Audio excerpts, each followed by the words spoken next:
Hey, what is going on, guys? TalkNorwichCity here, back for another Skype interview talking all about deadline day. I tweeted out to everyone saying if you wanted any thoughts, get them on the channel. I'm more than willing to talk about them. I'm in the positive camp. I'm still feeling positive for Norwich City.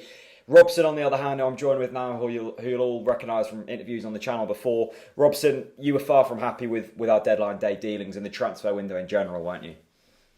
Yeah, this transfer window hasn't been really great, but it could have been a lot worse, as I've said, as we have kept our key players like Tim Close, Ivor Pinto, and Robbie Brady, and we also have brought in some good players like Canos or Pritchard, who, when they do get more game time, will be good signs in the future.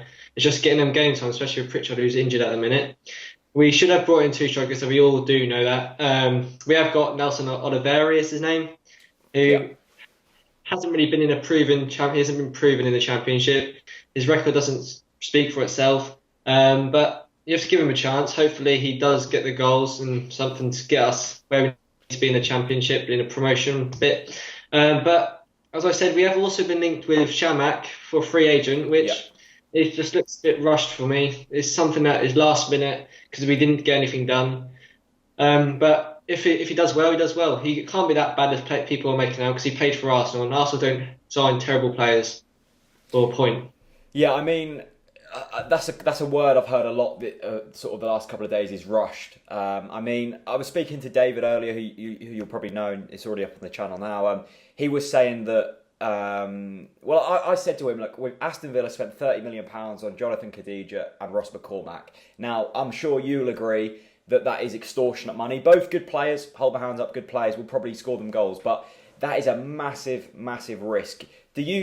I know Oliveira and Shamak, who's probably coming in, aren't going to tear the league up. Certainly not going to score as many goals as Khadija and McCormack, we don't think. But do you think it's a low risk with a possible high reward option? I mean, we've approached this in a different way to Aston Villa and Newcastle, but for me, it's still decent business. I mean, what do you think?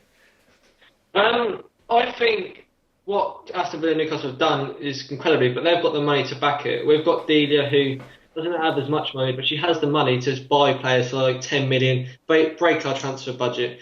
But she hasn't done that this season, and it's happened again. Last season it happened, and it's just something that needs to change, really.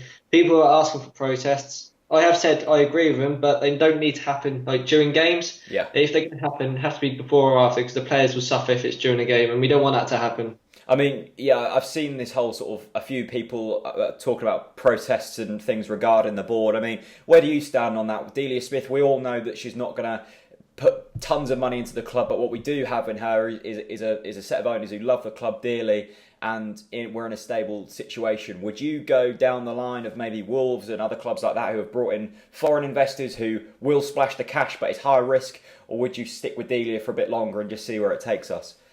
It's time to take a gamble, really. It is, because it's time for Delia's done incredibly well for this club. She's got us to where we are now, and I thank her for that. But I think it's time to move on, get some fresh owners in, and have a bit more ambition. Try and become a stable Premier League club. Because Bournemouth are now doing it. They've got Jack Wilshere, for God's sake. God knows how they've got him, but because they've got the owners to help pay for his wages, and they're now becoming a stable Premier League club because of that. I mean, let's look at the sort of positives. I know that you're not too happy. I don't think anyone is. I'm still feeling positive, but you mentioned earlier we've kept hold of Tim Close, we've kept hold of Robbie Braden, we've kept hold of Martin Olsen, three players who are all in demand from Premier League teams. That shows surely a bit of financial power from Norwich City and a willingness from Alex Neil and the board to say, look, we want to get back into the Premier League, we think we can do it, stick on board and let's see where we can go. I mean, you must be happy with that, surely. I'm happy about that. That's one of the best things we've done this whole transfer window is keep them free players. Even Ivor Pinto as well, because he's a quality player. He's only starting to show it, but he is a good player. But Tim Close was the best thing we've done is sign him and keep him, because a lot of clubs would have wanted him. West Brom, I think, were interested in him for 10 million. Yeah. I would never sign him for that. Robbie Brady, on the other hand, he's not worth 20 million. For the last 3 or 4 games, he hasn't been up to standard. He didn't look like he wants to be here, but now I hope that changes because the transfer window's shut. And Naismith's situation, well, I don't really want to see him in a Norwich shirt after what he's apparently comments he's made. Yeah, I mean, Naismith and that sort of links on nicely. I mean, what do you think the reaction's going to be? The next home game is against Cardiff in about a week's time. I mean, first of all, how are you going to be reacting to the players, and how do you expect the 26,000 people at Carrow Road to react when them players walk onto the pitch? Well, I'm going to back the players. As I said, I'll back the players, but not the board. I'll cheer the players when they come on the pitch. Naismith, on the other hand, I'm not sure about him yet. I think he'll get a bad reaction from the fans as his name's read out. Will get booed, Yeah.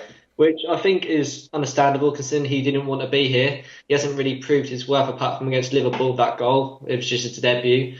But I think the players need to be backed when they come out on that pitch because they can't control what happens behind the closed doors. So it's up to the board to do that. So the players need to get the best reaction out of the fans. Yeah, I mean, there's a long season ahead. We haven't started too badly. We're still in the top half of the table, I think.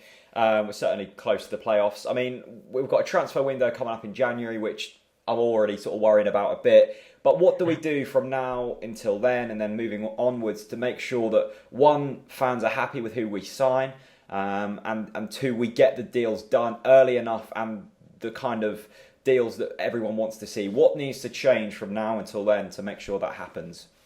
We start preparing for that window right away because we haven't done anything we haven't got anyone we needed for this window. So we start preparing now, looking at targets, seeing how they're doing at their clubs, and try and get into this club because something's obviously wrong. Players don't want to come to Norwich.